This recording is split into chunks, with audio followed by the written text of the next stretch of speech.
Hello. In my previous session with you, I discussed how you ought to start identifying things or objects that you see around you in English and try putting them in very simple basic level sentences. For that purpose, you need to use structures or expressions like it is, it has, there is, there are, etc. For instance, it is a living room or a drawing room. There are 3 sofas in this living room. One large in the middle or in the center and 2 small alongside.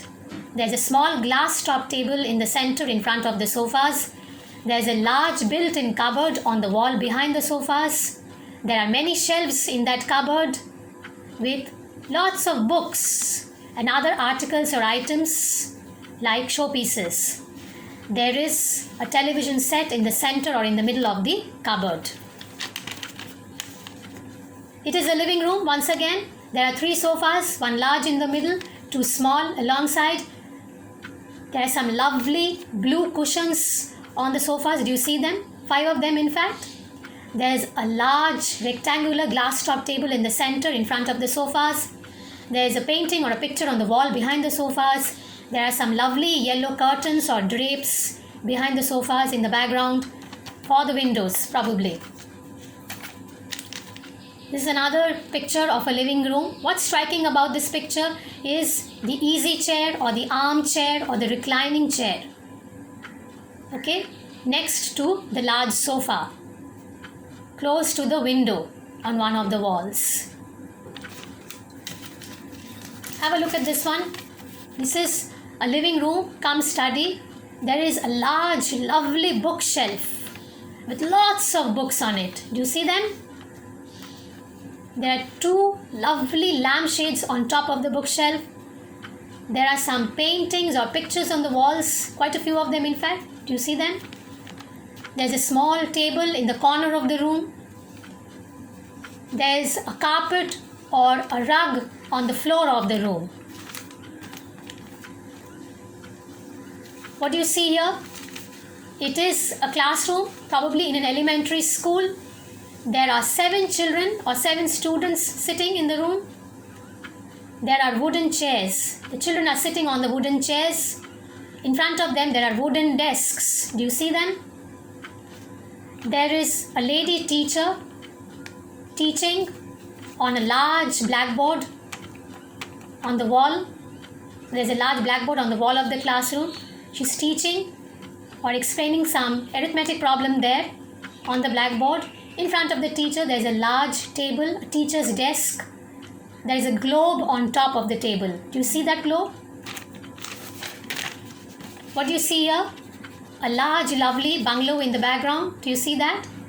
In front of the bungalow, there is a lawn or a garden. In the garden, there is a lovely couple sitting, a husband and a wife, around a table. Along with them, there are a boy and a girl. There are 2 small children, a son and daughter, and also their pet dog. Do you see the pet dog here? On the top of the table, the round table, in front of them, there are glasses of fruit juice, probably orange juice. Do you see that? So while I was describing these pictures, very often I used expressions like there is, there are, it is. So try out this basic exercise with yourselves at home or in school or at work or at the cafe, wherever it is that you are stationed. Okay, observe whatever it is that you see around you very closely.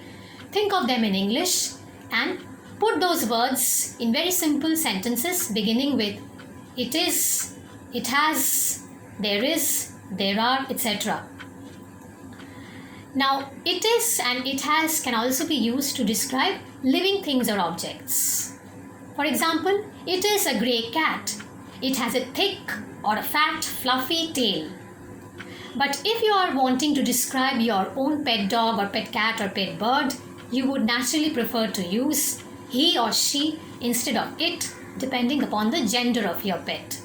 So, if it is your own pet cat that you're describing, she is a grey cat. She has a thick or a fat, fluffy tail, and not it. Otherwise, generally speaking, For animals and birds also, you can often use it is, it has, etc. Now, it is can be used for other describing activities as well. It is Wednesday today. It is 4:20 p.m. now, or 20 minutes past 4 now. It is a red flower, a gorgeous looking red flower. It is an onion, a most commonly used vegetable in Indian dishes. It is an apple, a delicious looking red apple. It is a thin paperback book, a detective storybook or a detective novel, a thin paperback. It is a hardbound book. It is a thick or a fat hardbound storybook. So try using it is and it has for describing objects that you use in your everyday or in your daily life. And also for stating the day of the week, the exact time of the day, and also something about the weather. For example, it is a rainy day or it is a sunny day. Now for describing your house, you can also use there is or there are. For instance, there is a balcony in my house. There are 4 rooms in my house.